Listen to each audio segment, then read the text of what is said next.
कानात बोट घालून पाहिजे. रक्त भिसरणाचा असा बारीक आवाज येत असतो. तो आवाज जर ऐकू आला नाही तर 9 दिवसामध्ये मृत्यू आहे. म्हातारे माणसं बारीक ऐका आणि 10 दिवसाच्या आतलं मरण सांगतो. म्हणजे म्हातारेच ऐका असं नाही, कोणाचाही नंबर लागू शकतो. प्रत्येकाला या खुणा माहिती पाहिजे म्हणून ऐका. दुसरी खूण, दररोज सकाळी उठल्यानंतर आपल्या भुवया पाहायच्या. भुवया काय पाहिजे? आपल्या भुवया पाहायच्या दररोज सकाळी उठल्यानंतर. भुवया जर दिसल्या नाही तर 7 दिवसामध्ये मृत्यू. भुवया पाहता न दिसे जाना, आयुष्याची गणना 7 दिवस. भुवया जर दिसल्या नाही तर 7 दिवसामध्ये मृत्यू. मग तुम्ही म्हणाला आम्ही आरशात पाहू. आरशात पाहून नाही चालणार, आपल्या डोळ्यांनी भुवया पाहायच्या. भुवया जर दिसल्या नाही 7 दिवसामध्ये मृत्यू. त्याच्या पुढचं अजून ऐका, डोळ्यावरती बोट ठेवायचे. बारीक बारीक चक्र आपल्याला दिसतात, ते चक्र जर दिसले नाही तर 5 दिवसामध्ये मृत्यू. आणि एका दिवसातला मृत्यू कसा होतो पहा. आपल्या नाकाचा शेंडा दररोज पाहायचा, आरशात नाही, आपल्या डोळ्यांनी आपल्या नाकाचा शेंडा पाहायचा. नाकाचा शेंडा जर दिसला नाही तर त्याच दिवशी तेची दिनी मना राम कृष्ण, तेची दिनी मना राम कृष्ण, तेची दिनी मना राम कृष्ण, तेची दिनी मना राम कृष्ण.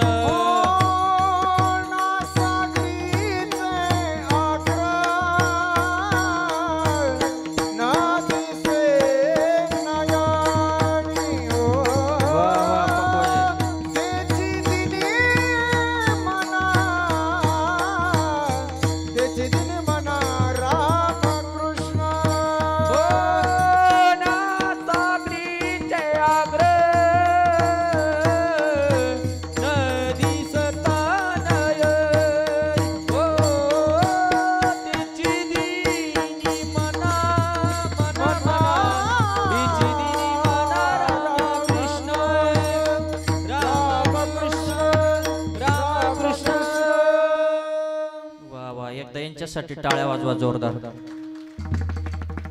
नासागरीचे अग्र न दिसता नयनी, तेची दिनी म्हणा रामकृष्ण.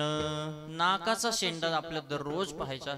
नाकाचा शेंडा जर दिसला नाही तर त्या दिवशी मृत्यू होत असतो. या ज्ञानोबरायांनी सांगितलेल्या खुणा आहेत. ज्ञानदेव म्हणे हे साधूचे लक्षण, अंत्यकाळी आपण जाणावेगी. मग अशा पद्धतीनं मृत्यूच्या खुणा असतात. मग मृत्यू कसा येतो? म्हातारपण येतं, वृद्धपणा येतो. वृद्धपणा आल्याच्या नंतर अंगामध्ये शक्ती उरत नाही, प्राण उरत नाही, शरीरातला प्राण वेगानं बाहेर पडू पाहत असतो. आणि अशा अवस्थेमध्ये, मरणासन्न अवस्थेमध्ये जमिनीवरती पडून तो जीव मरणाला सामोरं जाण्यासाठी आगतिक होऊन पडून राहतो. अखेरच्या क्षणामध्ये त्याला नेण्यासाठी 2 यमदूत त्या ठिकाणी आलेले असतात. त्या यमदूतांचं वर्णन गरुड पुराणामध्ये असं सांगितलेलं आहे. या 2ही यमदूतांच्या अंगावरती कुठल्याही प्रकारचे वस्त्र नसतात. नग्न अवस्थेमध्ये ते 2 यमदूत असतात. त्यांचा रंग, त्यांचा कलर काळा कुळकुळीत असा त्यांचा वर्ण असतो. त्यांच्या डोक्याचे केस राठ अशा स्वरूपाचे असतात. त्यांच्या हातांची नख तीक्ष्ण आणि अनकुचीदार असतात. असे हे 2 यमदूत त्या ठिकाणी त्या व्यक्तीला नेण्यासाठी हजर असतात. अखेरच्या क्षणामध्ये त्याला दैवी दृष्टी मिळते. कुणाला? ज्याला मरायचंय त्याला. तो भूलोक आणि परलोक हे दोन्ही लोक एकाच वेळेस पाहू शकत असतो.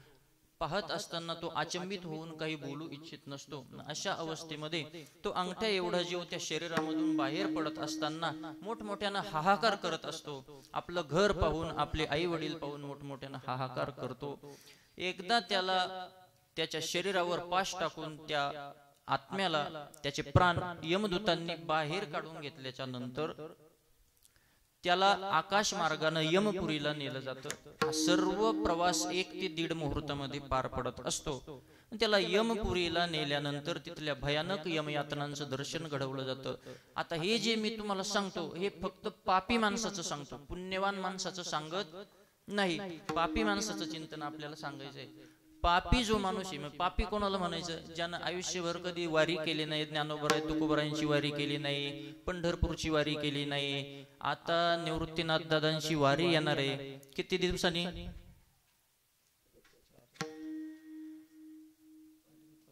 25 तारखेला आता निवृत्तीनाथ दादांची वारी आहे.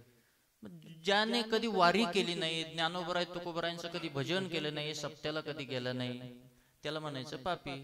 किंवा लोकांचे बांध कोरले, दुसऱ्याचं लग्न मोडलं, याला पापीच म्हणणार आहे ना तुम्ही, दुसरं काय म्हणणार आहे? वारी ज्याने केली नाही त्याला सुद्धा पापीच म्हणलं पाहिजे. जो संसारातच गुंतून राहिला, वारी केली पाहिजे. आयुष्यात या मृत्यू लोकांमध्ये आल्याच्या नंतर ज्ञानोबराय तुकोबरायांची, विश्वगुरु निवृत्तीनाथ दादांची वारी केली पाहिजे. आता सुद्धा वारी आहे. आता एवढे 1-2 दिवसात आपल्याकडे प्रस्थान होणार आहे. का करायची वारी? निवृत्तीनाथ दादांची वारी केली पाहिजे. का बरं? तिथं जाऊन तीर्थराज असणारा जे त्र्यंबक राज आहे, त्या त्र्यंबक राजाच्या त्या नगरीमध्ये गेल्यानंतर, त्र्यंबकेश्वर मध्ये गेल्यानंतर जे कुशावर्त नावाचं तीर्थ आहे, त्या तीर्थामध्ये एकदा स्नान केलंच पाहिजे. त्या कुशावर्तामध्ये स्नान का करायचं?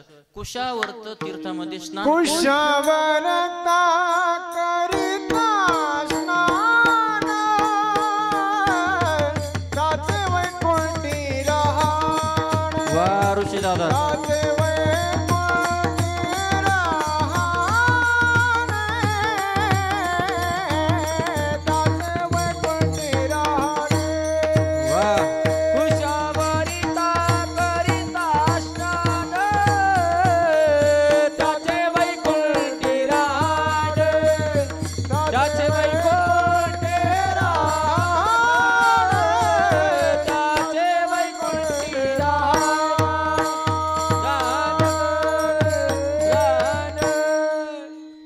वा वा वा. कुशावर्ती करिता स्नान, त्याची वैकुंठी राहणे. वैकुंठात जायचं असेल तर कुशावर्तामध्ये जाऊन स्नान केलं पाहिजे. वारीत जर आपण चाललो तर विश्वगुरु निवृत्तीनाथ दादांचा जप करत चाललं पाहिजे.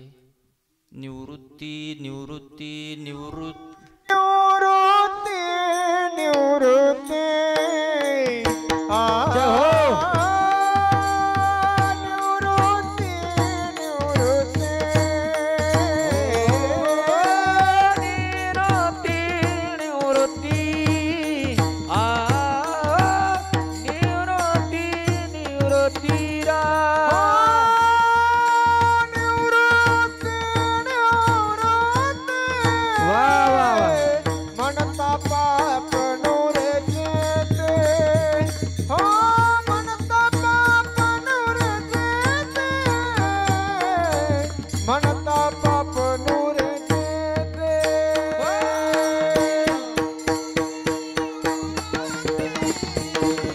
म्हणता पाप नुरे जेते, हो म्हणता पाप नुरे जेते, म्हणता पाप नुरे जेते. नुरे चित्तिरा. निवृत्ती निवृत्ती म्हणता पाप नुरे चित्ती. विश्वगुरु निवृत्तीनाथ दादांचं भजन करत करत चाललं पाहिजे रस्त्यानं, वारीच्या वाटेनं. आता विषयावरून विषय निघाला म्हणून सांगतो. आता ते नाही म्हणत असतात, पण विश्वगुरु निवृत्तीनाथ महाराजांचं जे त्र्यंबकेश्वरचं मंदिर आहे, ते मंदिर सोडल्यानंतर आतापर्यंत तुम्ही विश्वगुरु निवृत्तीनाथ महाराजांचं मंदिर पाहिलं का? आपल्या परिसरात कुठं आतापर्यंत तुम्ही कुठं जगाच्या पाठीवर पाहिलं का? बोला बोला ना, बोला ना. पाहिलं का? कुठंच नाहीये महाराज.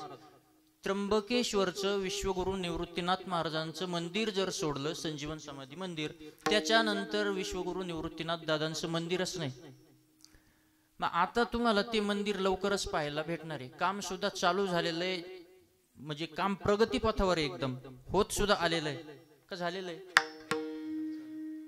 थोडस बाकी राहिलेलं आहे काम. फक्त आपल्या चांदवड तालुक्याचं वारकरी वैभव असणारे, वारकरी परंपरा जोपासणारे, आपल्याच परिसराचं भूषण, सर्वांना परिचित असणारे आणि महाराष्ट्रातील प्रसिद्ध कीर्तनकार, युवा कीर्तनकार आदरणीय श्याम महाराज गांगुर्डे बाबांनी ते काम हाती घेतलेलं आहे आणि काम आता थोड्याशा म्हणजे शेवटच्या टप्प्यात आहे. ही एक आनंदाची गोष्ट आहे, म्हणून एकदा जोरदार टाळ्या या ठिकाणी वाजवल्या पाहिजे.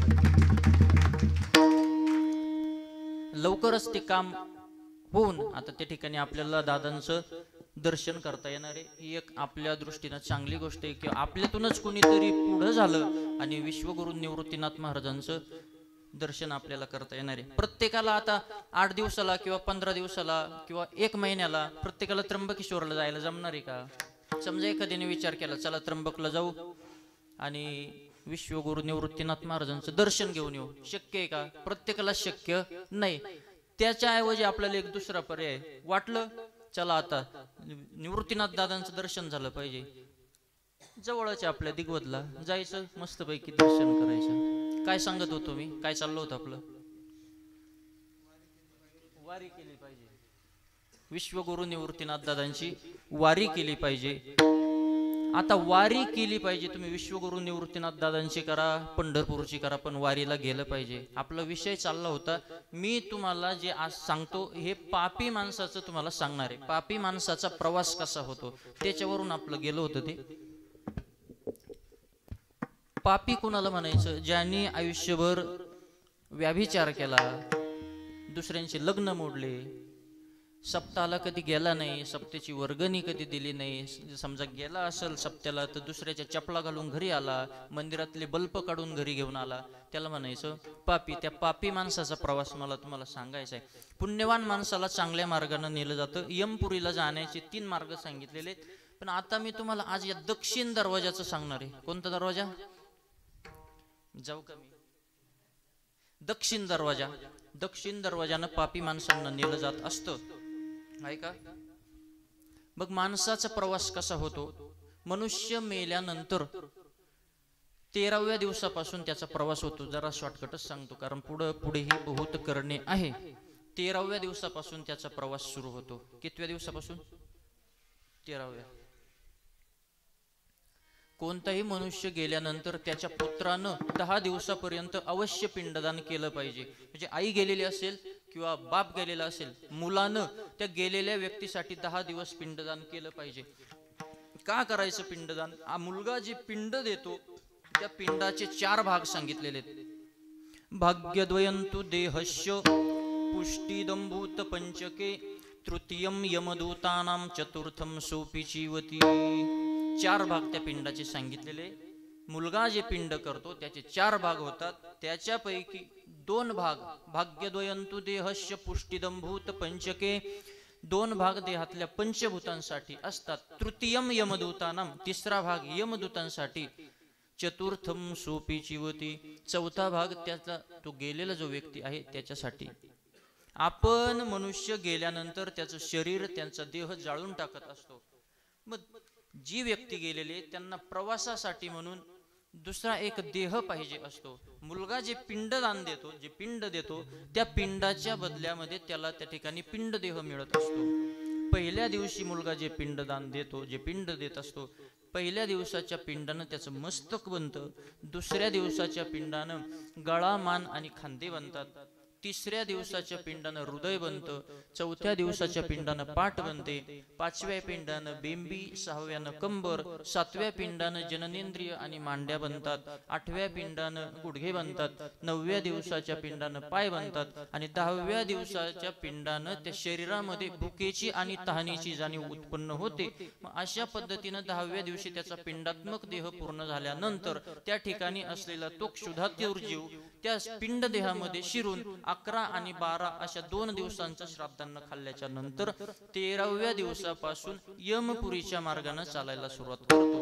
या यमपुरीच्या मार्गाने जात असताना 16 नगर सांगितलेले.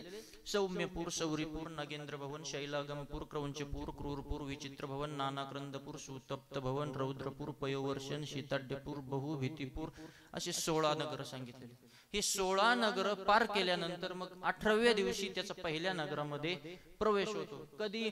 13व्या दिवसापासून निघाल्याच्या नंतर. म्हणजे आपण जे 13वं करतो या 13व्या दिवसापासून निघाल्यानंतर 17 दिवस संपल्यानंतर 18व्या दिवशी पहिल्या नगरामध्ये प्रवेश होतो.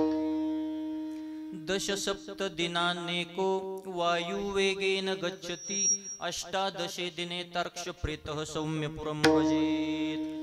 18व्या दिवशी त्याचा सौम्यपूर नावाच्या पहिल्या नगरामध्ये प्रवेश होतो. मग सौम्यपूर, सौरीपूर, विचित्र भवन, नाना क्रंदपूर अशी सर्व नगर 11.5 महिन्यांनी तो पयोवर्षण नगरामध्ये पोहोचतो. तिथून पुढे अजून पुढे गेल्यानंतर यम सदनाच्या आधी लागणाऱ्या एका नगरामध्ये तो पोहोचतो.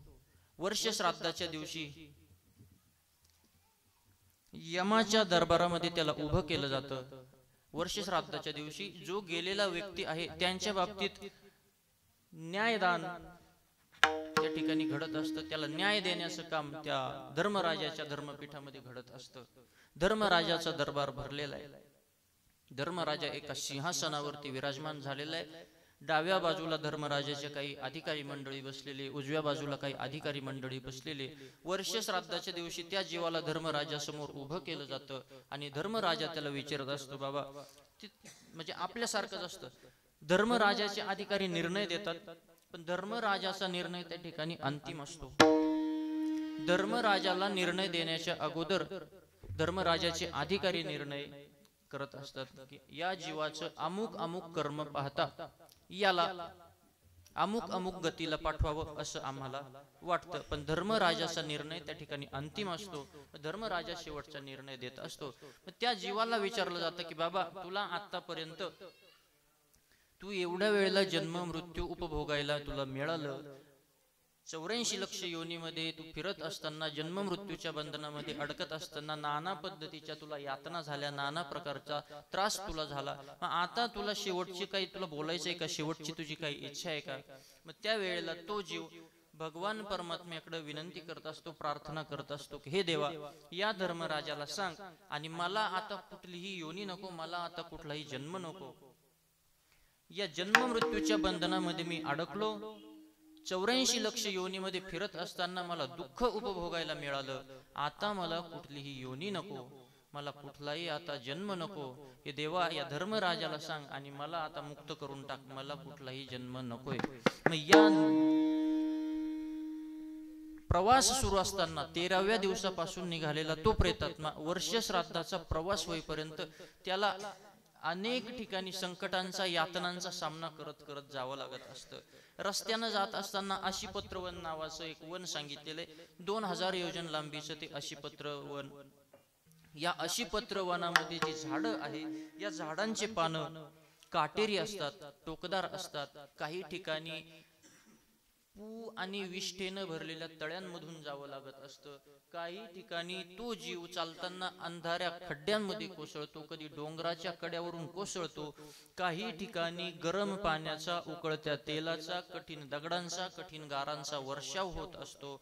या सर्व यम यातना भोगाव्या लागत असतात. कधी यमपुरीच्या मार्गानं जात असताना पुढे वैतरणी नदी सांगितलेली, वैतरणी नदीचंही आख्यान सांगितलेलं आहे. वैतरणी नदीचं तिच्याबद्दल पाहिल्यानंतर, ऐकल्यानंतर जो जाणारा पापी जीव आहे त्या जीवाची भीतीनं गाळण उडत असते, त्रेधा तिरपीट उडत असते. म्हणून या यमयातना अतिशय भयानक अशा, कठीण अशा यमयातना असतात. वैतरणी नदीमध्ये जसं कढईमध्ये तूप जसं उकळतं तसं ही वैतरणी नदी पापी जीवाला येताना पाहून, पापी जीव आल्यानंतर ही वैतरणी नदी धुरानं आणि ज्वालांनी खदखदू लागते. या नदीचे दोन्ही किनारे हाडकांनी बनलेले असतात. तिच्या नदीवरती, या नदीच्या काठांवरती पू आणि रक्ताचा चिखल झालेला असतो. मग या नदीमध्ये त्या प्रेतात्म्याला टाकून दिल्याच्या नंतर तो जीव पाण्यामधल्या, त्या नदीमधल्या शेकडो भोवऱ्यांमध्ये सापडून क्षणात पृष्ठभागावर तर क्षणात पाताळात असा गरागरा फेऱ्या मारत असतो.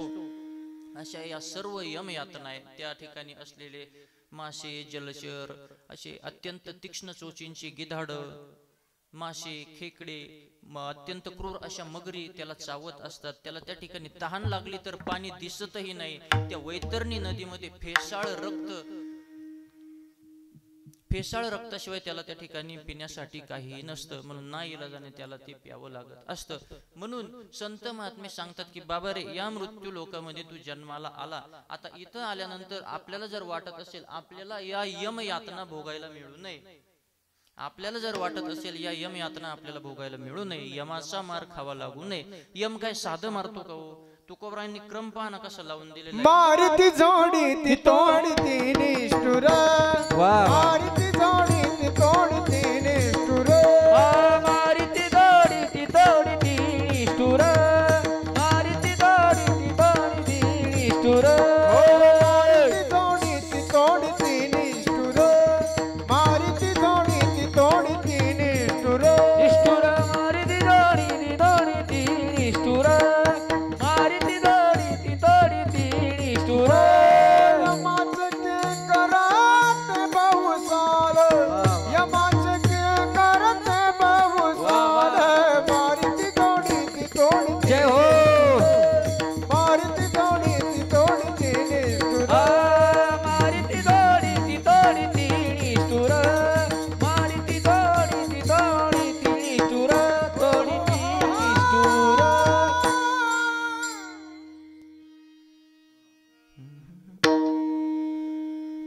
मारिती झोडीती तोडीती निष्ठुर यमाचे किंकर बहुसाल. काय करतात यमाचे दूत काय करतात? अगोदर मारिती, नंतर झोडीती आणि नंतर मग तोडीती. मारणं वेगळं, जोडणं वेगळं आणि तोडणं वेगळं. जोडणं कशाला म्हणायचं? पहिल्या काळात आता मशीन निघाली. पहिलं पूर्वीच्या काळामध्ये एक 10-5 वर्षापूर्वी किंवा 10-15 वर्षापूर्वी तीळ करायचो आपण शेतात, तीळ किंवा तूर. ती तूर दाणे तिचे वेगळे करायसाठी काय करावं लागायचं? कशाने? मग ती काठीने मारित असताना आपण बरोबर त्याला लागल का काय हा विचार करायचो का? तिळीच्या शेंगावरती रट्टा बसल्यानंतर, आता रट्टा म्हणतो मार बसल्यानंतर कुठं तीळ उडल, काय होईल? किंवा मुगाच्या शेंगा कुटताना आपण विचार करतो का? मग तसे यमदूत विचार करतील का? मार देताना मारताना याला लागल का नाही हा विचार करतील का यमदूत? मारिती, झोडीती, तोडीती, पण कसं? निष्ठुर. निष्ठुर म्हणजे त्यांना दया वाटत नाही. यमाचे किंकर बहुसाल. यमाचे किंकर म्हणजे यमदूत अतिशय वेदना त्या ठिकाणी देत असतात. आता त्या वेदना जर सांगायला गेलो तर अर्ध कीर्तन म्हणजे पूर्णच कीर्तन होऊन जाईल. इथं आपल्याला वेळ झालं, संपलंच जवळजवळ. अजून 1 तास. ऐका, मग या यमयातना आपल्याला भोगायला मिळू नये असं जर वाटत असेल तर मग संत महात्मे सांगतात, बाबा रे, तू या मृत्यू लोकात आला ना, मग तुला काहीतरी करावं लागेल. तुला विचार करावा लागेल. विचार केला पाहिजे. तुला विचारच करावा लागेल. मग तुम्ही म्हणाला आम्ही विचार करत नाही का? आम्ही काय विचार करत नाही का? आपण जो विचार करतो तो विचार वेगळा आणि संत महात्मे जे सांगतात तो विचार वेगळा. लोक कोणी काय विचार करील काय सांगता येत नाही. कोण काय विचार करेल काहीच सांगता येत नाही. संत महात्मे सांगतात आपल्याला मृत्यू लोकामधून या जन्म मृत्यूच्या कचाट्यातून कसं सुटून जाता येईल याचा विचार करा. लोक कोणी काय विचार करेल सांगता येत नाही. एका गावामध्ये 3 जण पारावरती बसले, काय विचार करतील सांगता येत नाही. त्याच्यासाठी सांगतो, 3 जण पारावरती बसले आणि त्यांची चर्चा चालू झाली. मग एक जण म्हटला, का रे, समुद्राला जर आग लागली तर मासे कुठे जातील? आता हा विचार आहे का सांगा? समुद्राला जर आग लागली तर मासे कुठे जातील? मग दुसरा म्हटला, मासे झाडावर चढतील. आता तिसरा होता, त्याने तरी गप्प बसलं पाहिजे होतं का नाही? तो म्हटला, झाडावर चढायला त्या काय म्हशी का? असे विचार करून काय होणार आहे सांगा बरं? विचार कसा करायचा? असे विचार केल्यानंतर काही जीवनाचं कल्याण. लटिके ते मूळ फजितेचे, लटिके ते मूळ फजितीचे, लटिके ते मूळ फजितीच, लटिके ते मूळ फजितीच. हो विचार करीता वाया जाय काळ, लटिके ते मूळ फजितीचे.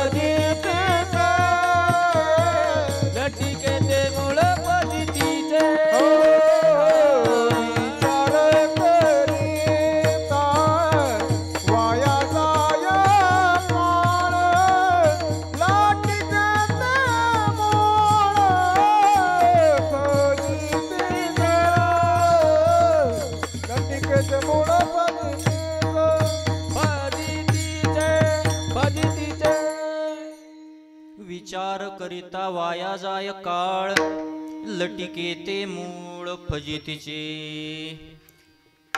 विचार करून करून काळ वायाला जात असतो आणि फजिती होत असते. कशी फजिती होत असते पहा तुम्ही, मला सांगतो.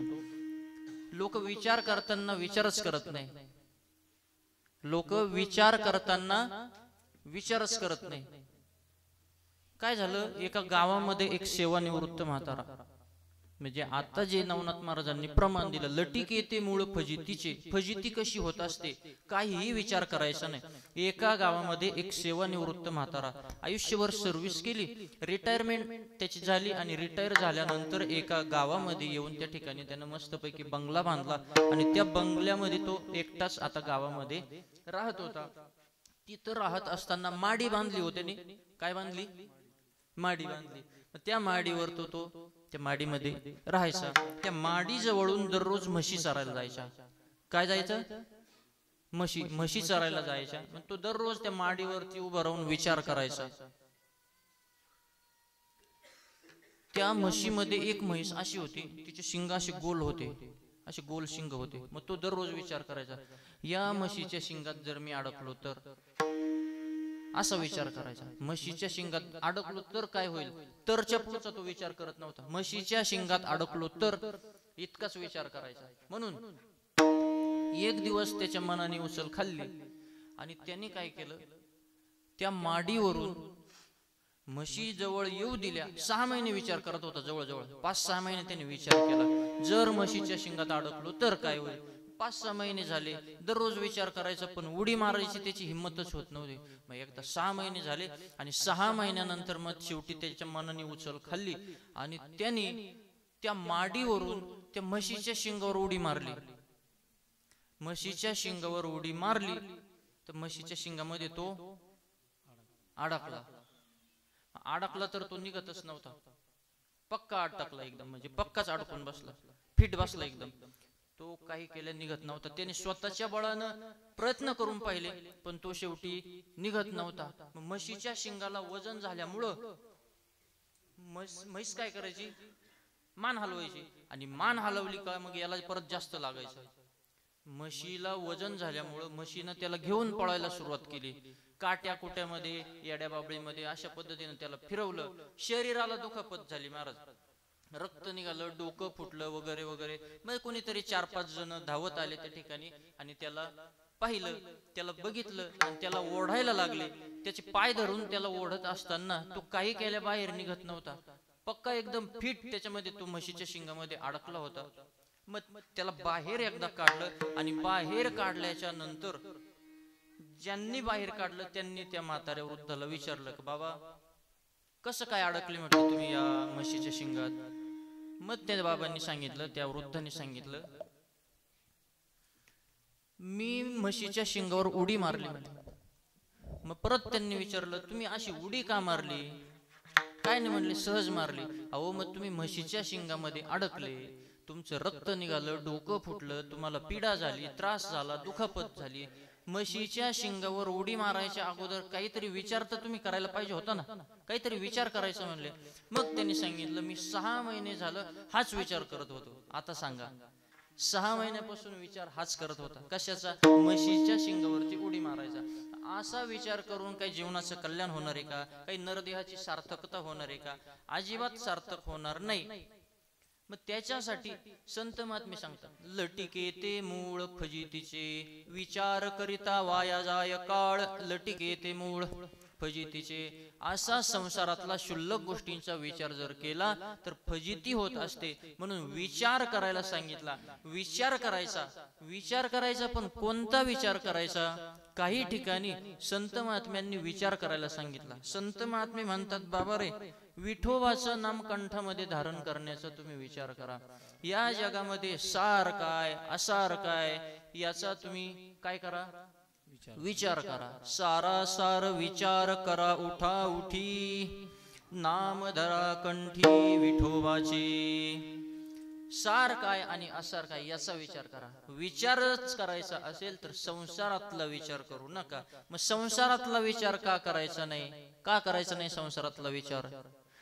संसारातला विचार का करायचा नाही? फलकट तो संसार संसार फलकट तो संसार संसार फलकट तो संसार संसार फलकट तो संसार हे ते सार भगवंत भगवंत फलकट तो संसार संसार फलकट तो संसार येते सार भगवंत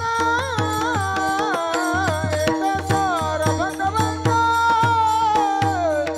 फलकट तो संसार फलकट तो हे फलकट तो संसार येते सार भगवंत वा वा वा येते सार भगवंत येते सार भगवंत फलकट तो संसार येते सार भगवंत येते सार भगवंत भगवंत येते सार भगवंत भगवंत भगवंत संसारातला विचार करायचा नाही. का करायचा नाही? फलकट तो संसार येथे सार भगवंत. देवाचं नाम कंठामध्ये धारण करण्याचाच विचार करायचा, संसारातला विचार करायचा नाही. फलकट तो संसार. संसार कसा आहे? फलकट आहे. संसार हा आसार आहे. संसारामध्ये सुख कधी उपभोगायला मिळतं का हो? संसारामध्ये सुखच नाही ना महाराज. दुःख बांधवडी सुखाचा विचार नाही कोठे. संसारामध्ये दुःखच दुःख आहे. संसार दुःख संसार दुःख मूळ चहूकडे गळ विश्रांती वा वा टाळ वाजवा टाळ रात्र दिवस तळमळ रात्र दिवस तळमळ संसार दुःख मूळ चहूकडे गळ विश्रांती नाही कोठे रात्र दिवस वा वा वा वा रात्र दिवस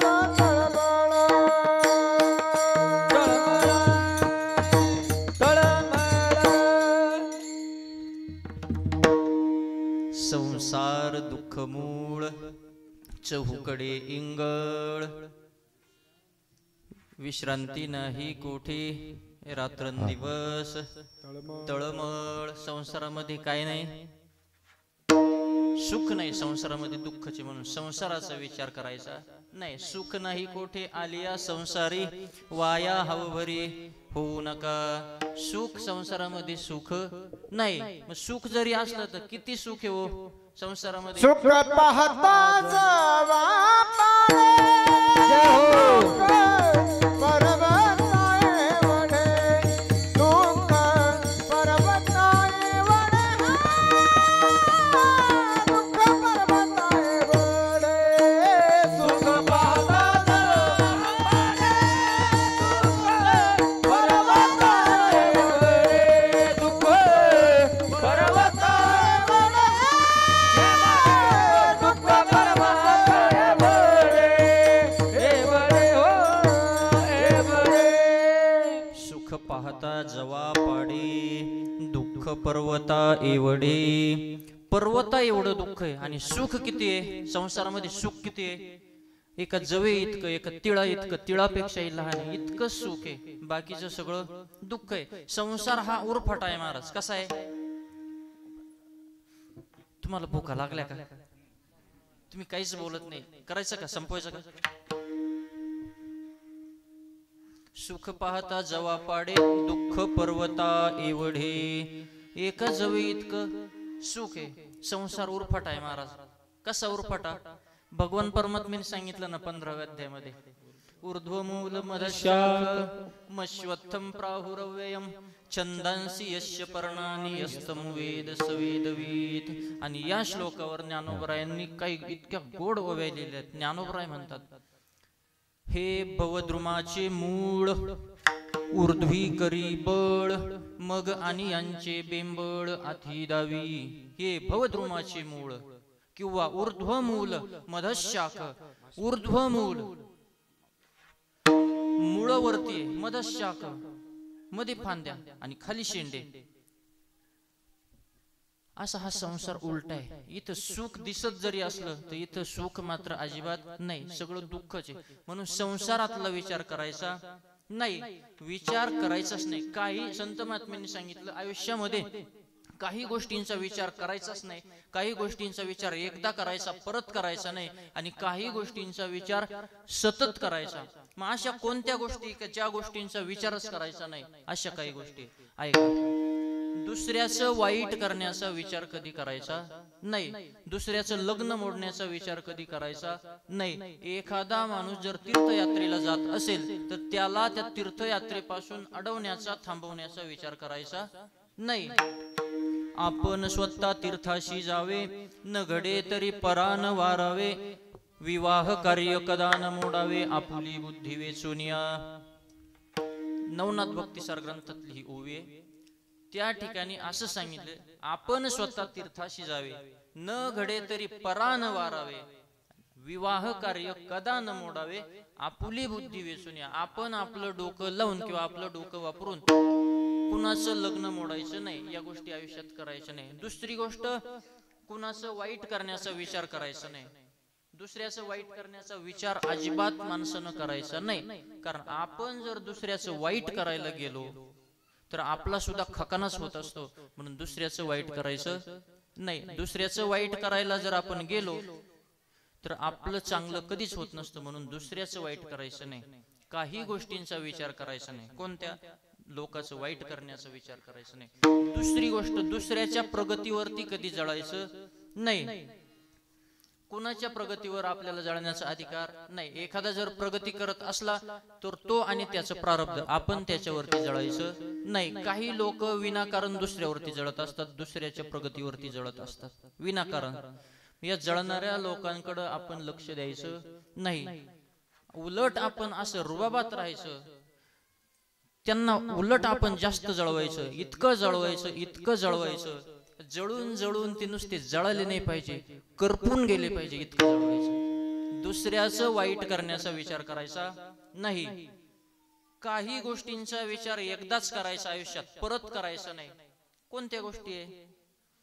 एक बायको केल्यानंतर, एकदा विवाह झाल्यानंतर किंवा एकदा लग्न केल्यानंतर दुसरं लग्न करण्याचा विचार करायचा नाही. एक पत्नी असताना दुसरी पत्नी करण्याचा विचार करायचा नाही. का बरं करायचा नाही? एका पुरुषा दोघे नारी. वा वा.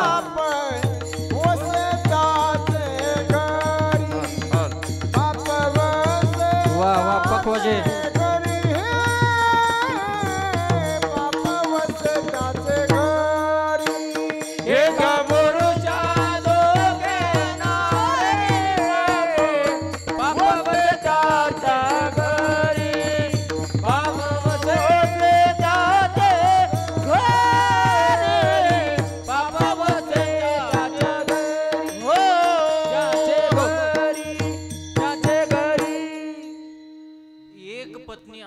दुसरी पत्नी करण्याचा विचार करायचा नाही. का बरं? एका पुरुषा दोघी नारी पाप वसे त्यांचे घरी.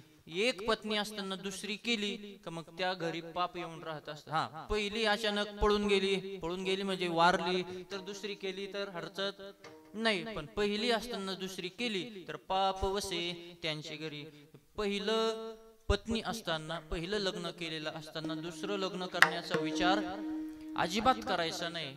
त्याला अजून संत महात्म्यांनी खूप प्रमाण आहे. दुसरी न करावी बाईल, बंड फजिती होईल, बोभाट वेश द्वारा जाईल, बायका त्या पानवठ्या. एक पत्नी असताना दुसरी केली तर त्यांचा बोभाट होत असतो. आता चालू काळातलं उदाहरण जर सांगायचं झालं,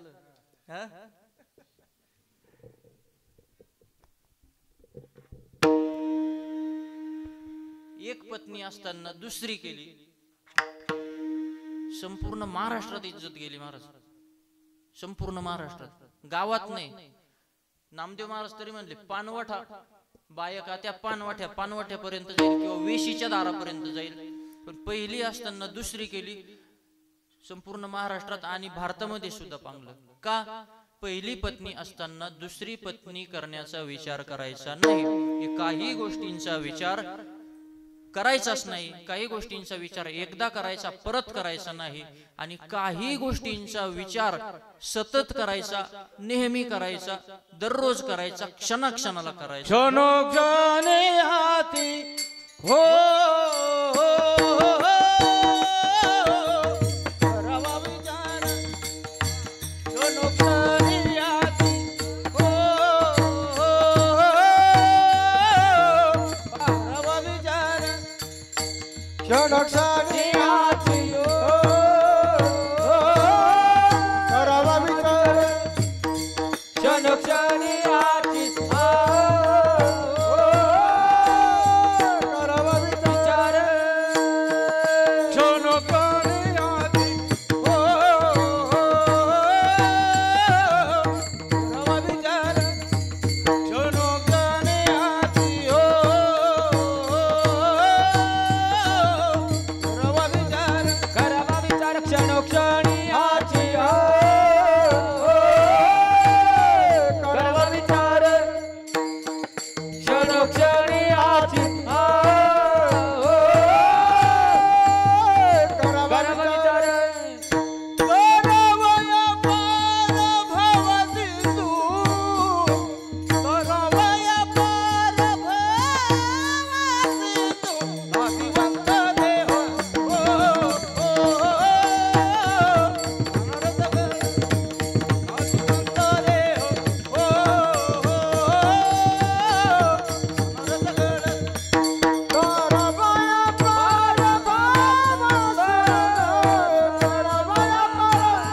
भवसिंधू. नाशिवंत देह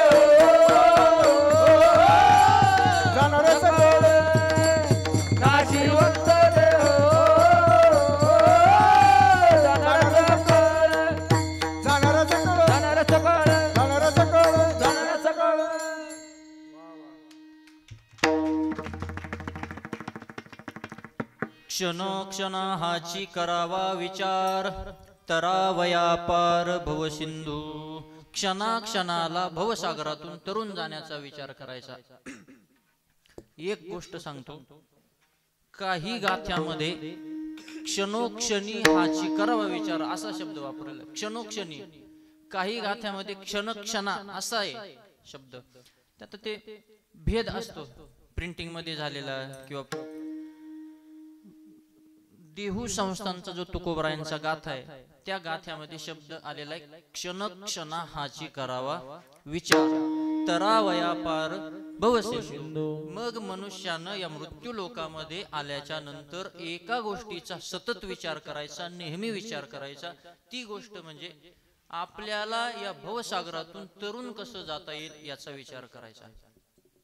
या भवसागरातून भव नदीतून तरुण कसं जाता येईल याचा विचार मनुष्यानं केला पाहिजे. कैमी उतार पावेन, कै कृपा करील नारायण.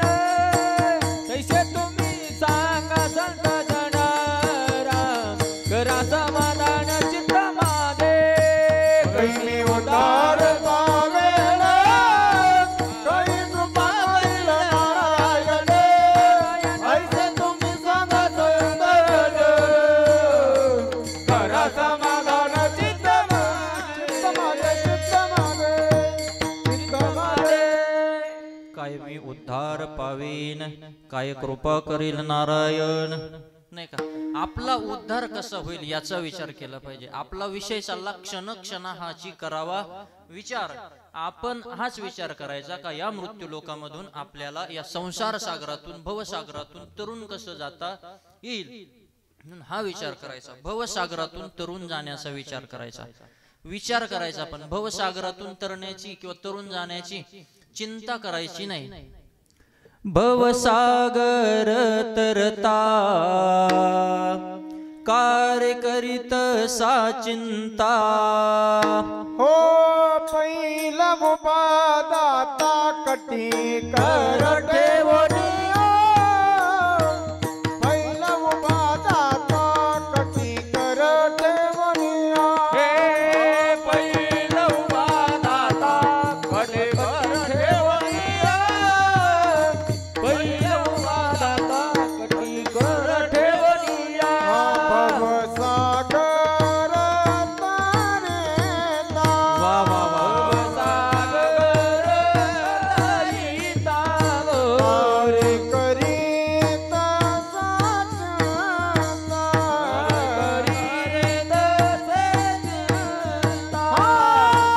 पहिला उपादाता कटी कर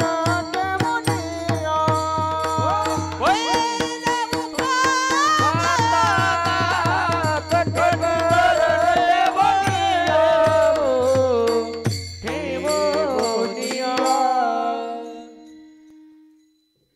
भवसागर तरता कारे करीतसा चिंता पैल उभा दाता कटी कर ठेवनिया त्याची पायी घाला मिठी मोल न घे जग जेठी भावा एकासाठी खांदा वाहे आपुल्या भवसागर तरता कारे करीतसा चिंता क्षण क्षणाहाशी करावा विचार तरावया पार भवसिंधू भवसागरातून तरुण जाण्याचा विचार करायचा भव दुस्तर असा हा अवघड असा हा भव नदीचा घाट आपल्याला ओलांडायचा आहे मग याचा विचार करायचा मग काही साधकांनी तुकोबरायांना प्रश्न विचारला का हो तुकोबराय तुम्ही म्हणता मृत्यू लोकात आल्यानंतर 84 लक्ष योनीच्या कचाट्यातून जन्म मृत्यूच्या कचाट्यातून सुटण्याचा विचार करा पण मग भगवान परमात्म्यानं आपल्याला जे हे नर शरीर दिलं हा जो नरदेह दिला या नरदेहाचं काय करायचं मग याच्यावरती प्रेम आम्ही कधी करायचं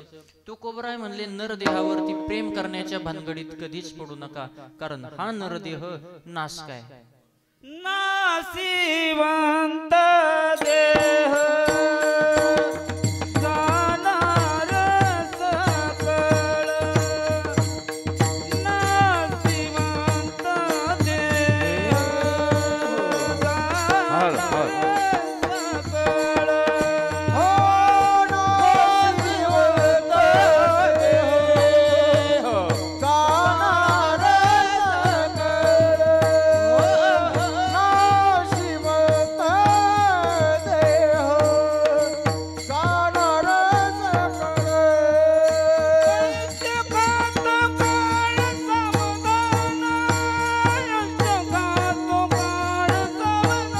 वा वा वा आयुष्य खात काळ सावधान आयुष्य खात काळ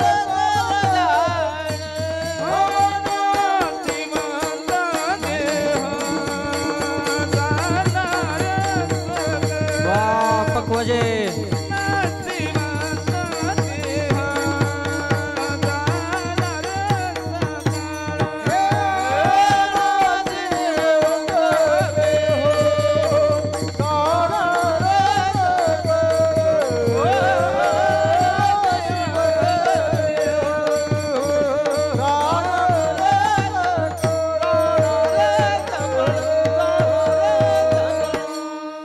नाशिवंत देह जाणार सकळ आयुष्य खातो काळ सावधान तुकोबराय म्हणतात हा जो देह आहे हे जे नर शरीर आहे हे नाशक आहे कुजक आहे नाशिवंत आहे म्हणून याच्या भानगडीत किंवा याच्यावरती प्रेम करण्याचा तुम्ही विचार करू नका या देहाचा भरवसा तुम्ही धरू नका कारण काळ कधी येईल आणि कधी आपल्याला गिळंकृत करेल काही सांगता येत नाही चालता चालता बोलता बोलता चांगले चांगले माणसं आपल्यातून निघून जातात महाराज ज्याचा आपल्याला कंटाळा आला ज्यांनी गेलं पाहिजे असं वाटतं ते जात नाही चांगलेच माणसं निघून जातात आणि ज्यांनी गेलं पाहिजे तो कधी जात नाही तो दुसऱ्या दिवशी रामराम घालायला हजर ज्याचा साऱ्या गावाला कंटाळा आला तो जात नाही मृत्यू काळे काळ कधी येईल सांगता येत नाही सीमेवरती आमचे जवान आता इकडे गणेश भाऊला पाहिल्याच्या नंतर मला आठवण आली फौजी तिकडं सीमेवरती आपले जवान महाराज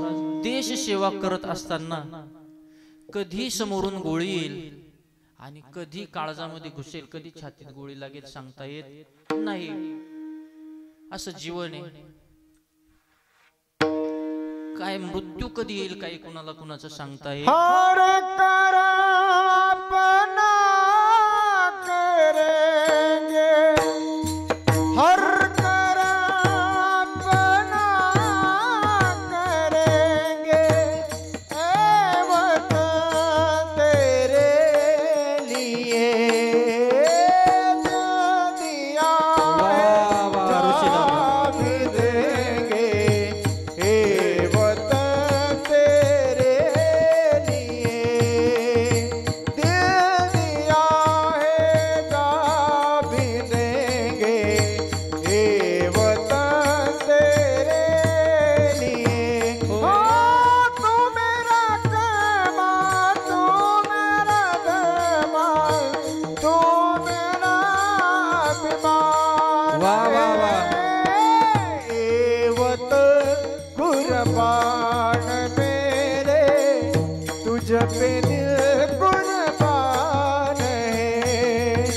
हर जिएंगे और मरेंगे, हे वतन तेरे लिए दिल दिया जय भी देंगे, हे वतन तेरे लिए दिल दिया है जान भी देंगे, हे वतन तेरे लिए।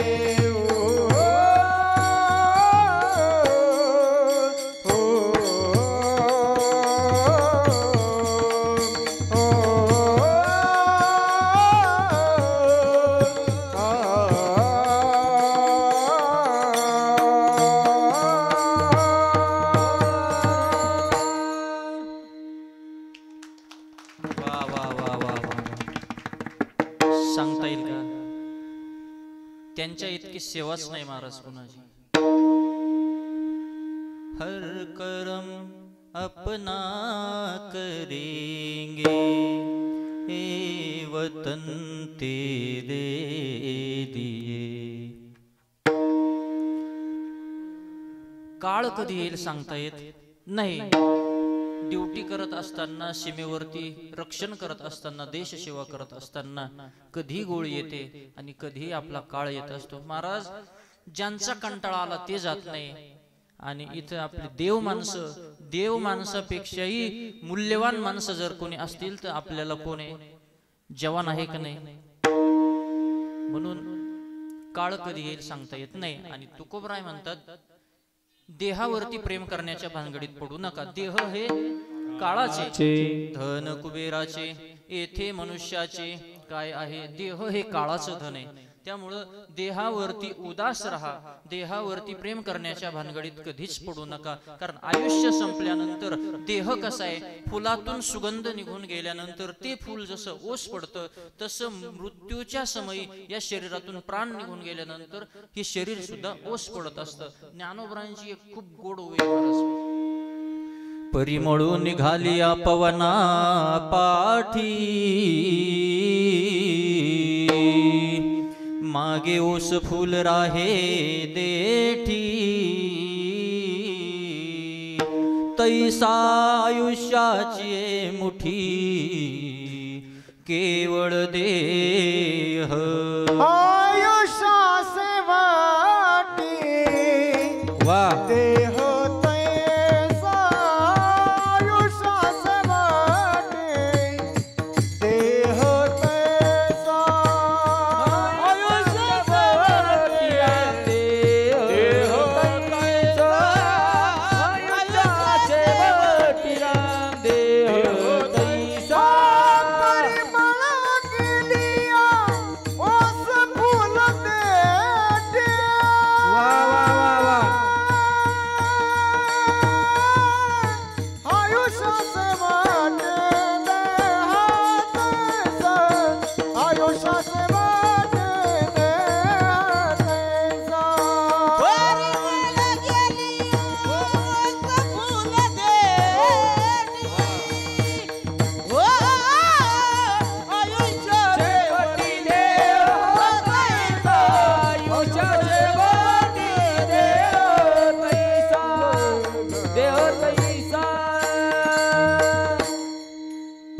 कोमळ गेलिया ओस फुल देठी आयुष्या शेवटी देह तैसा. फुलातून सुगंध निघून गेल्यानंतर फूल जसं ओस पडतं तसं शरीरातून प्राण निघून गेल्यानंतर ती शरीर सुद्धा ओस पडत असतं. म्हणून या शरीरावर प्रेम करण्याच्या भानगडीत न पडता आपण मृत्यूच्या जन्म मृत्यूच्या कचाट्यातून भवसागरातून कसं बाहेर पडू हे माणसानं त्याचा विचार केला पाहिजे. आपला वेळ संपत आलेला आहे. काहीतरी 1-2-5 मिनिटं घेतो फक्त. थांबायचं आहे आपल्याला. संसाराचा विचार करायचा नाही, शरीराचा विचार करायचा नाही. संसार कसा आहे, शरीर कसं आहे. शरीर नाशिवंत आहे ना. एकदा एका बाळाला त्याच्या आईनं पाळण्यामध्ये टाकलं आणि पाळण्यामध्ये ती माता उपदेश करते, हा देह नाशिवंत मलमूत्राचा बंध. हा देह नाशिवंत मलमूत्राचा बंध.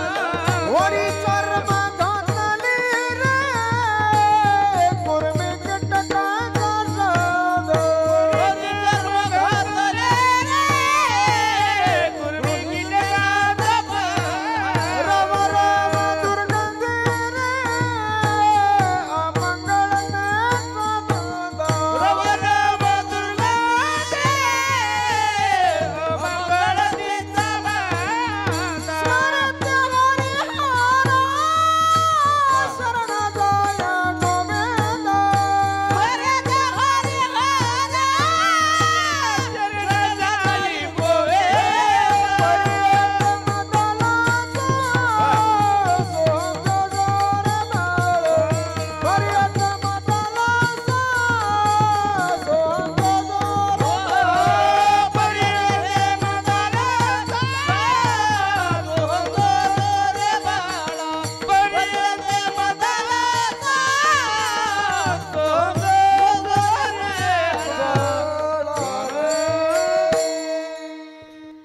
हा देह नाशिवंत मलमूत्राचा बांधा. वरी चर्म घातले दे कुर्मी कीटकाचा सांधा. रव रव दुर्गंधी रे अमंगळतीचा बांधा. स्मरे त्या हरिहरा शरण जाये गोविंदा. परे दे मदालसा सोहम जो जो रे बाळा. निज ध्यानी निज पारे लक्ष लागो दे डोळा. हा देह नाशिवंत. देह कसा आहे, नाशिवंत आहे. देह नाश काय, देह कुच काय आणि तो कोर आहे तेच सांगतात. आयुष्य खातो काळ सावधान. म्हणून देहावरती प्रेम करण्याच्या भानगडीत पडायचं नाही. आयुष्य खातो काळ सावधान. तुम्ही सावध राहा, सावधान राहा. म्हणून सावध झालो हरीच्या आलो जागरणा. हरीचं जागरण केलं, हरीच्या नामाचा उच्चार केला तर त्या काळाची बाधा आपल्याला होणार नाही. म्हणून आयुष्य खातो काळ सावधान सावधान. सावध राहिलं पाहिजे, सावधान राहिलं पाहिजे. कारण कधी वेळ येईल आणि कधी आपल्याला काळ आपल्या पोटामध्ये विलीन करून घेईल सांगता येणार नाही. काळ नावाचा मापारी, आयुष्य मोजावा या बैसला मापारी जसा हिशोब करत असतो तसा काळ सुद्धा प्रत्येकाच्या आयुष्याचा हिशोब करत असतो. म्हणून काळ नावाचा मापारी प्रत्येकाच्या आयुष्याचा हिशोब ठेवत असतो. कधी काळ येईल आणि कधी आपल्याला खाईल सांगताच येणार नाही. आतापर्यंत पहा तुम्ही, अनेक जण गेले. वीर मर गए, पैगंबर मर गए हकीम रोगी. जपी तपी संन्यासी मर गए जिंदा जोगी. आजा मेला पंजा मेला बाप मसण गेला. वा वा वा. आजा मेला पंजा मेला बाप मसण गेला. देखत देखत ना तू पंतू.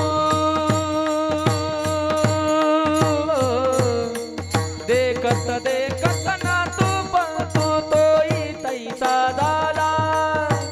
देखत देखत ना तू पंतू तोही तैसा झाला. उठा उठा गाना मोठी बाई आलं नोटे. हे उठा उठा गाना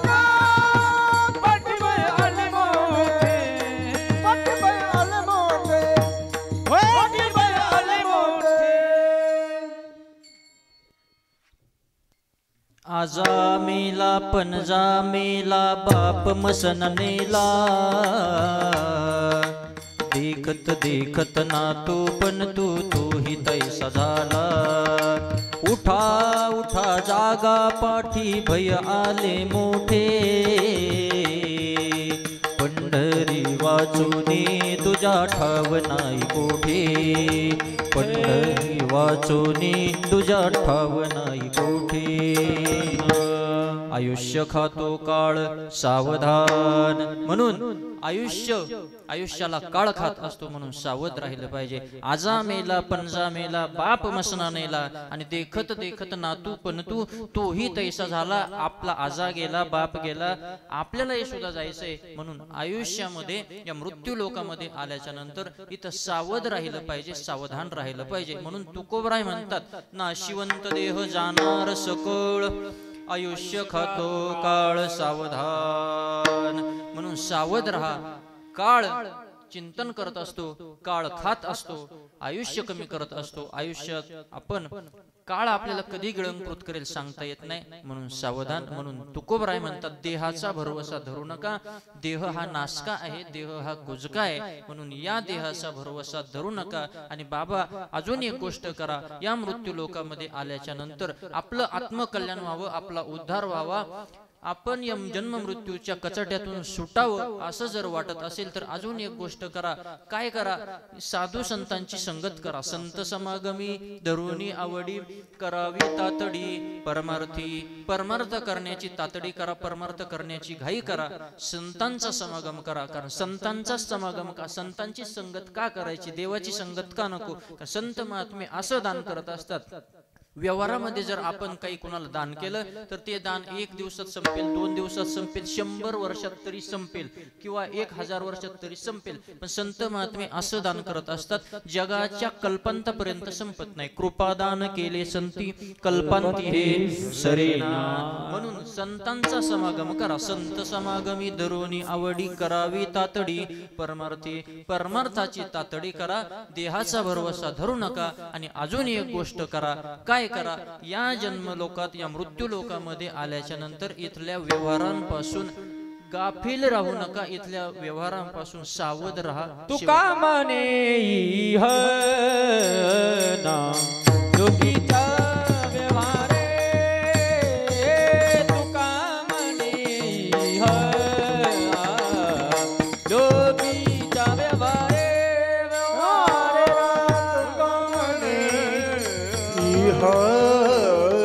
लोकीचा व्यवहारे तुका म्हणे इह तुका म्हणे इह लोकीचा व्यवहार दुरे बरो निराव नका डोळे दुरे बरो निराव राव नाशिवंत देह जाणार सकळ हो नाशिवंत देह देह जाणार सकळ नका डोळे दूर भरो निरावो नका डोळे दूर भरो निरावो नाशिवंत देह नाशिवंत देह जाणार सकळ नाशिवंत देह जाणार सकळ आयुष्य खातो काळ सावधान आयुष्य खातो हे काळ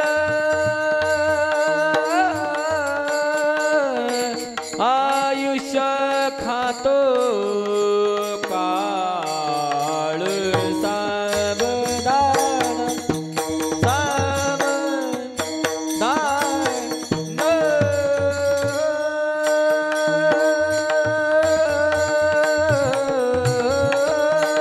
आयुष्य खातो काळ सावधान सावधान सावधान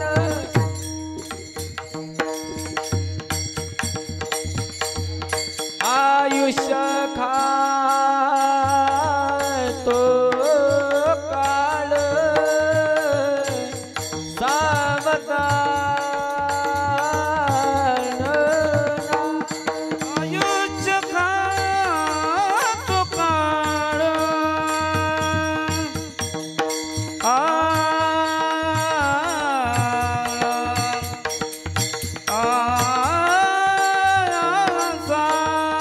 आयुष्य खातो काळ आयुष्य खातो काळ सावधान आयुष्य खातो काळ सावधान नाशिवंत देह जाणार सकळ नाशिवंत देह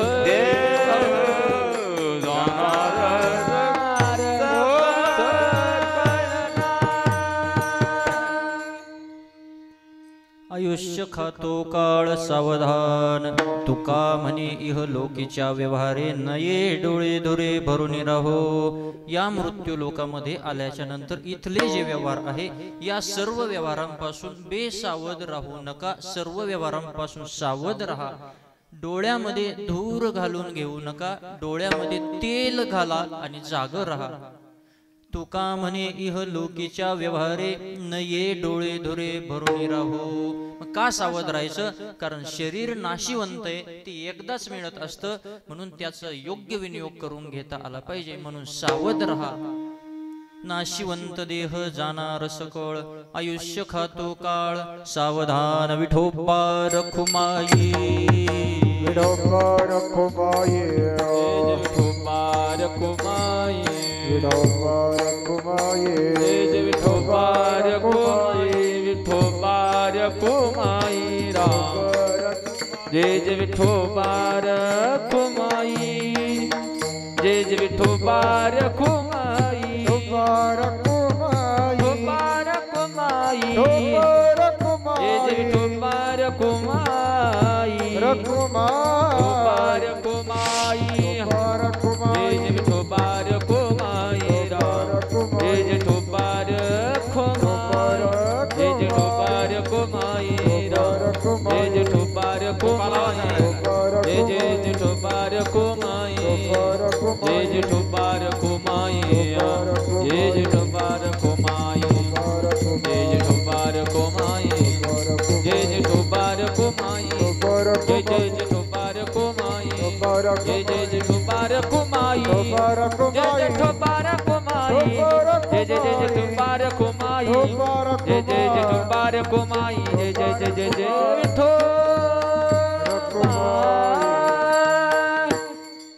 यथामती यथा अवकाश अभंगाचा भावार्थ तुमच्या समोर मांडलेला आहे। वेळ आपली संपलेली आहे।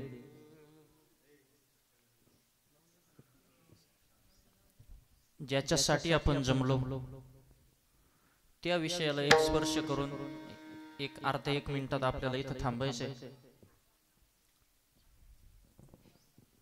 कैलासवासी यमुनाबाई दगू आहेर, बरोबर ना? यमुनाबाई दगू आहेर या मातोश्रींच्या पुण्यस्मरणाच्या निमित्तानं वर्षश्राद्धाच्या निमित्तानं सर्वजण आपण या ठिकाणी जमलेले आहात। कला क्रीडा कृषी क्षेत्रातील सामाजिक आर्थिक राजकीय सांस्कृतिक सर्व क्षेत्रातील व्यक्तिमत्व आज या ठिकाणी जमलेले आहेत। एक आई या परिवाराला सोडून आज 1 वर्षापूर्वी गेली आणि आई जाण्याचं दुःख काय असतं हे ज्याची आई गेलेली त्यांना विचारा म्हणजे लक्षात येईल। जोपर्यंत आपले आई वडील आहेत तोपर्यंत किंमत कळत नाही, पण एकदा आई गेल्यानंतर खरी किंमत कळत असते। म्हणजे 50 वर्षाचा मुलगा असू द्या, 60 वर्षाचा मुलगा असू द्या, पण आईची आठवण आल्याशिवाय नकळत डोळ्यातून पाणी, डोळ्यातून अश्रू आल्याशिवाय राहत नसतात।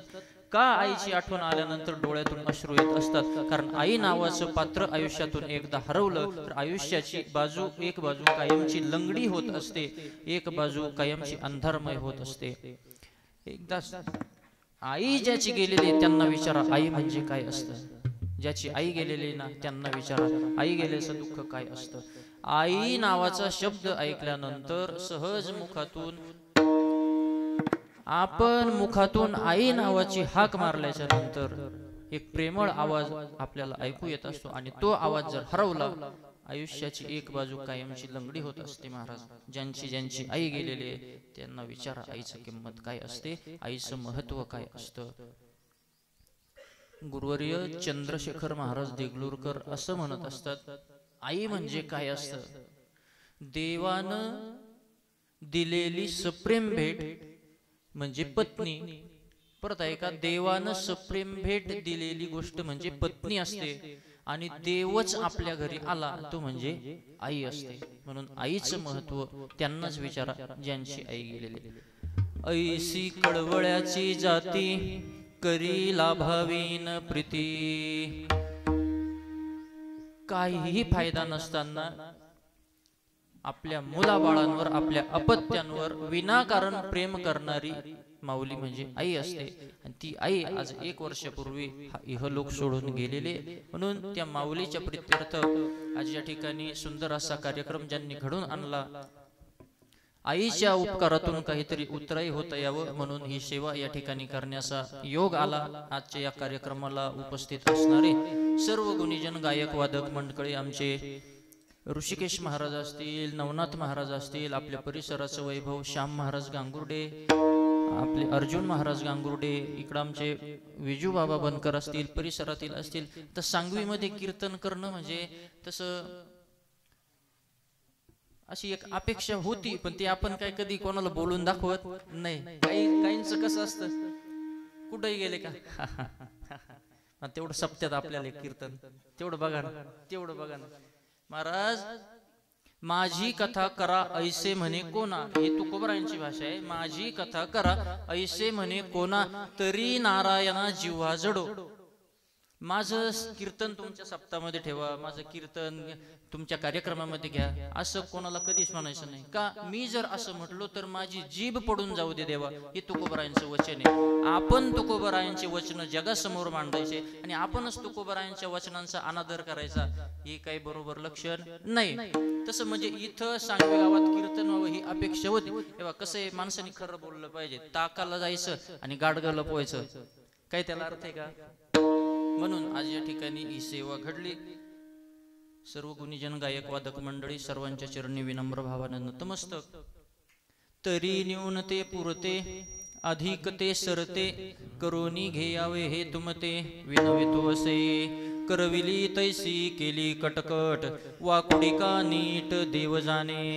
फक्त 1च मिनिट घेतो. या मृत्यू लोकामध्ये आल्याच्या नंतर संपूर्ण कीर्तनाचं सार मला तुम्हाला त्याच्यातून सांगायचंय. इथं आल्यानंतर शरीराचा भरवसा धरायचा नाही, शरीरावर प्रेम करण्याच्या भानगडीत पडायचं नाही. कारण तुकोबरायांनी सांगितलं, नाशिवंत देह जाणार सकळ, आयुष्य खातो काळ सावधान. प्रत्येकाचं आयुष्य कधी संपेल, कुणाचं आयुष्य कधी संपेल काही सांगता येत नाही. कधी मृत्यू येईल सांगता येत नाही. आणि एकदा मृत्यू झाल्यानंतर आपल्याला आहे हे सगळं इथंच सोडून द्यायचंय. एका कवीनं फार सुंदर गोड वर्णन केलेलं आहे महाराज. त्या कवीनं असं सांगितलं, त्याला जेव्हा अग्निडाग दिला, अग्निडाग दिल्यानंतर ते चितेवरती ठेवलेलं प्रेत शरणावरती जळत असताना त्याच्या भावना एका कवीनं व्यक्त केलेल्या आहेत. त्या कवीनं वर्णन करत असताना शरणावरती ते प्रेत चितेमध्ये जळतंय आणि त्या प्रेताला काय वाटतं हे त्या शब्दामध्ये मांडलेले. सजवत होते आज मला मी शांत निजलो होतो, सजवत होते आज मला मी शांत निजलो होतो. बहुतेक आसवांच्या धारेनं मी चिंब भिजलो होतो. शेवटची आंघोळ ती होती गरम पाण्याची, शेवटची आंघोळ ती होती गरम पाण्याची. ज्याला त्याला घाई मला डोळे भरून पाहण्याची.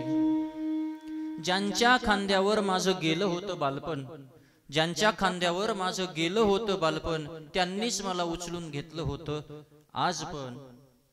जवळचेच होते सारे, होतं कुणीतरी परक, नेऊ नका मोठ्यानं म्हणत होतं सारखं. अजून 4 लाकडं द्या म्हणजे तेवढ्यात भागेल. ते प्रेत जळताना, चितेवरती जळत असताना ते प्रेत म्हणते, अजून 4 लाकडं द्या म्हणजे तेवढ्यात भागेल. माझ्याच कुणीतरी विचारलं अजून किती वेळ लागेल. शरणावर झोपूनही मी मौन पाळलं होतं, शरणावर झोपूनही मी मौन पाळलं होतं. जीव लावणाऱ्या माझ्यांनीच मला जाळलं होतं. आणि हे सत्य आहे महाराज.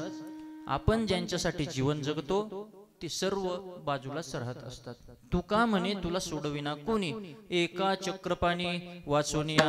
म्हणून नाशिवंत देह जाणार सकळ, आयुष्य खातो काळ सावधान ज्ञानेश्वर माऊली ज्ञानराज माऊली तुकाराम. ज्ञानेश्वर जय जय जय जय जय जय जय जय जय ज्ञानेश्वर माऊली ज्ञानराज माऊली तुकाराम. माऊली ज्ञानराज माऊली हा विठ्ठल जय जय विठ्ठल जय.